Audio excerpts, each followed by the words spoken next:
Hey there, sports fans. This is Cal the Constructor. Welcome to Budget Dragon Highlander. In today's episode, we are looking ahead to the upcoming set of Dominaria. Listen to Matt, Gabe, and me pontificate on what we think is the best and worst of this set. Larry is on the disabled list today, but we hope to see him back in action soon. Please remember to like and subscribe. Also, if you like what you see, please help the channel by supporting us on Patreon and follow us on Twitter. Let's get to the game. Personally, if you're running anything with knights, a lot of these I would definitely use. I mean, I like Dauntless Bodyguard just for his effect alone. Danitha, there's a lot of potential here if you run knights, especially if you do any kind of Rs and equipments, which if you're doing knights is a good possibility. Looking back, I started making a Knights deck, and I was actually really surprised about the amount there is. There's not a ton of Knights through the entire Magic. However, with these additions, you can somewhat get there with a combination of Knights and Soldiers. But creatures, specifically Quinde, Pride of Fimreef, double strike, and creatures with first strike have double strike. He is going to make a decent commander himself. I agree. I'm really glad that they brought back knights in this set. It goes back through the history of Magic, which is something they were trying to do with this set. Danitha is definitely not just for Knights deck, like you were saying, Gabe. That goes in basically every Voltron deck that you build. Dauntless Bodyguard goes in basically every deck that has white, because you've just been able to make your whatever thing you need to keep out, usually your commander, all of a sudden it has indestructible for a turn, which is always good. So yeah, I don't know that most of the rest, I don't know that I run it in non-Knights decks, but I mean, it's really nice for them to bring that back for a flavor. I definitely see me playing something like this in Brawl. Yeah. So let's move along to our next page here. Next page, please. It was nice that they're trying to bring back Saprolings, because that was one of the original things, but overall, I am not impressed by everything they've done. It just doesn't feel a cohesion between everything. But maybe I'm looking at it the wrong way. I mean, I like the effort that they're putting forth here, but so far, the only thing I really like on this page is the artwork on the cards, as far as the cards themselves. I think they did a much better job with Knights than they did with Saprolings. I wonder if part of that is because they were worried about Saprolings becoming too broken. There's it's like I said in day one, Slimefoot is getting a lot of attention in the community just because of the flavor of that. There are a couple other sack outlets here. There's a couple token generators, which are nice, but overall, I think the effort on Saprolings is lackluster.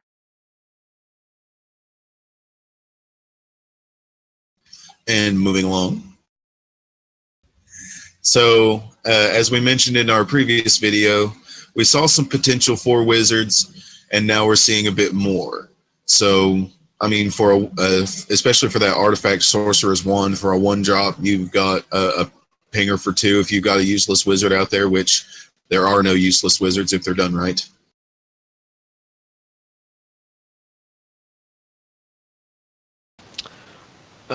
Personally, my favorite wizard on this page is Merfolk Trickster. It was a nice addition. I know they tried to put a few Merfolks in here in the entire set, but Merfolk Trickster himself is not going to break anything in Merfolks, but it adds a little bit of flavor.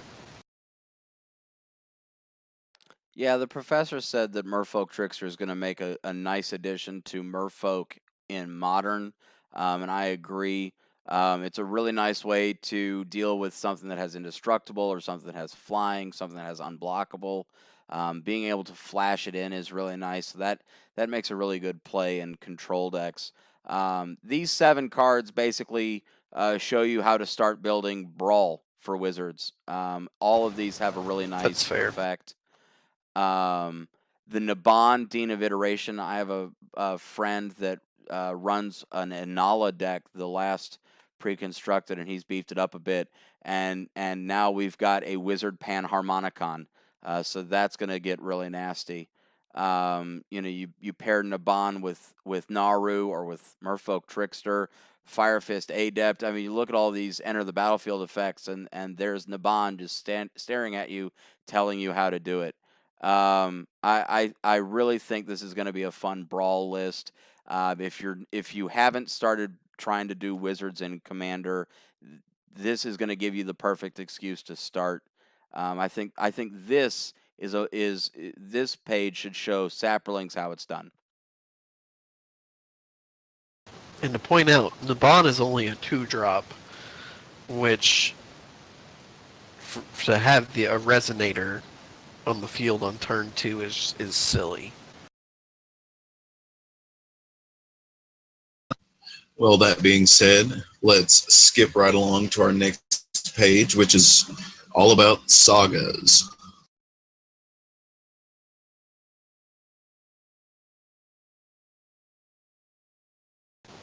Overall, I was personally kind of let down on sagas because you play them and everyone knows what you're going to do for the next 3 turns. And yeah, there's ways to interact with them, but most of them aren't absolutely game breaking. Specifically, history of Benalia, the creating knights is a thing that knights need to do. So for 3 mana, that's not terribly bad. Yeah, Phyrexian Scriptures was the first one to get spoiled, and I agreed that at first I thought, wow, these aren't going to be any good because everybody's going to know what's coming. Um, and that's still a fair criticism. But then when they released Song of Freyalise, I thought, oh, okay, well here's something. Because for 2 mana to make it so that all my creatures can tap for 1 of any color for 2 turns, I mean, even if they blow up Song of Freyalise, for that 1 turn, all my creatures are tapping for mana, and so for a 2-drop enchantment, that's pretty good. And then if my opponents don't do anything with it, all of a sudden my team is getting buffed, and they're turning into nasty Vigilance, Trample, Indestructible beasties. So I like what they did here. I think the artwork is absolutely fantastic on every single one of these. I would have to at least agree with you on the artwork. But yeah, looking at all of them, the only 2 I can really say I like in any sense, for their either cost or effect, is History of Benalia and Fall of the Thrawn. Because, Benalia, yeah, let's make some knights. Let's buff those knights. And then Fall of the Thrawn, if you're not playing enough of a control deck with any kind of white play, and that's just annoying for everybody. The only way I see Fall of the Thrawn being useful is if you are behind in, let's say you're playing up against a green ramp deck, and there's no way you're going to be able to deal with their 26 lands that are on the battlefield. That's the only way you can level the playing field. Okay, but for 6 mana, you're probably coming into it late anyways. That's also true. Or if somebody puts an Awakening counter on all of their lands with a Liege of the Tangle, right, Matt? Correct. Not that I run that. And on our next page, we have, looks like a few more. Well, starting on this page here, we have a few more sagas, as you can see.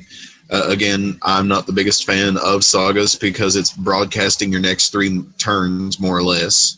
So, let alone your end goal. So, I'm I'm not that excited about them, to be honest, but they do some neat things. I believe both of the red sagas on this page stick out to me. Being able to ping everything with flying for 1 damage with the first eruption right after it enters the battlefield is nice. Having extra mana in red the next turn is good. Um, and then you can sacrifice a mountain, and if you do deal 3 damage to each creature, is also a great outlet to board wipe with. On the other side, the flame, discarding your hand.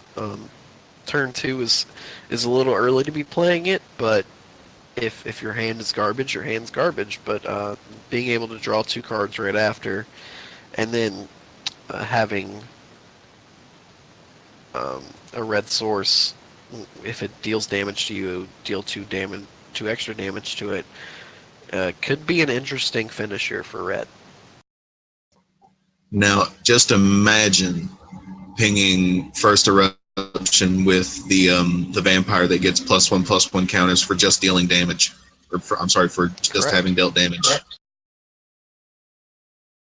Yeah, that's a really good spot there, Gabe. You're all of a sudden you're getting to put essentially 2 +1/+1 counters on him for each creature. Yeah, that's going to be nasty. I really like the Eldest Reborn. 5 mana to make each opponent sacrifice a creature or planeswalker is really good value.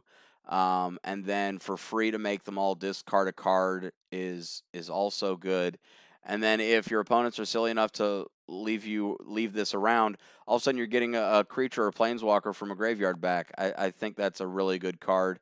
I know that you're broadcasting it, but you don't have to pay anything on the upkeep. You just play it. It has a really good effect on one, and then the other 2 are sort of an added bonus.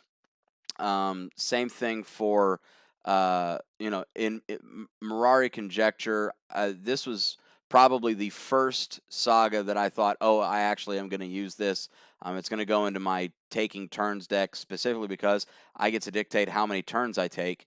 And so then on that third stage, to be able to get all my instants and sorceries copied for free for the rest of the turn is going to be really nice. And Mending of Dominaria sticks out to me for my Get Rog deck. Because I need to be able to mill myself. I need to be able to get my creatures back into my hand, and then putting the lands back on the battlefield is good. And if they blow it up, okay, worse, that happened, but it's a really good card for me. Time of Ice could be especially annoying if you're running any kind of vehicle deck. So I think it has some potential. I like it for 4 mana. So yeah, especially if there might be some kind of way to bounce it back to your hand. And moving along to our next page. So more or less, this is stuff that you've seen elsewhere. This just has a different name to it. The one that stands out to me is Blink of an Eye. That's actually a very adequate kicker cost to that spell. Being able to bounce something and draw a card for 4 mana is not too terribly bad. But yeah, the rest of these they're reprints. Woohoo! Blink of an Eye is probably a neat artwork. It's the one that stands out most to me there as well. The nice thing about functional reprints as opposed to regular reprints is that it makes it so that you can have extra copies of the same effect in your list. And as Matt said, being able to have another copy of Blink of an Eye is going to be really nice because it's a really good effect for 2 mana. And then if you've got 4 mana, being able to kick it is really good. I felt bad for the professor that Tolarian Scholar was his preview card. But yeah, otherwise there's not much to say here. So here on our first page of reprints, got some new artwork for a couple of these. Looks pretty neat, but everything else is still the same. I was super happy that they're reprinting the these type of lands, the buddy lands. Yeah, I'm super happy about that. Also, Gilded Lotus was also a fun addition for me personally. That is going to be a really pretty foil. And yeah, because they had printed the other cycle of the lands in Rivals, the price on those went down. It'll be nice to see the price of Clifftop Retreat, for example, to see that drop back down, so that it stays inside of the budget range for us, because I really like using those lands. And for flavor, hey, look, goblins are back.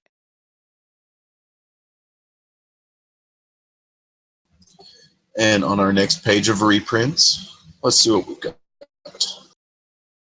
Oh, look, they've printed Opt again. Didn't they just reprint Opt? Yeah, that seems like a silly reprint to me. It's the big one that sticks out for me here on this page is Llanowar Elves. The rumor mill was that they would never again print a 1 mana dork. So to see them reprint Llanowar Elves with a really nice looking art is a big plus for me. I mean that's going to be a big for standard play mostly. We've always had access to Llanowar Elves, so otherwise there's nothing really on this page that strikes me. Besides the land, this page is pretty boring to me. And I third that motion. Moving along.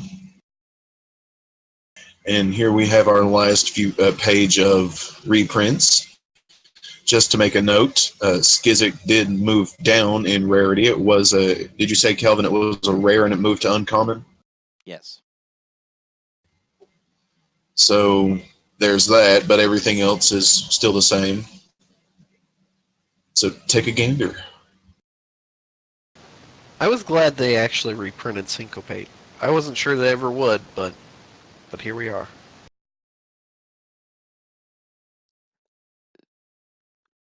It'll be interesting to see what impact Skirk Prospector has on Modern. It wasn't Modern legal until this set, so that'll be interesting. I think it makes, along with CGA and Commander, I think there's going to be somebody trying to bruise a Goblins list in Standard, but nothing on here has any impact on Commander for me.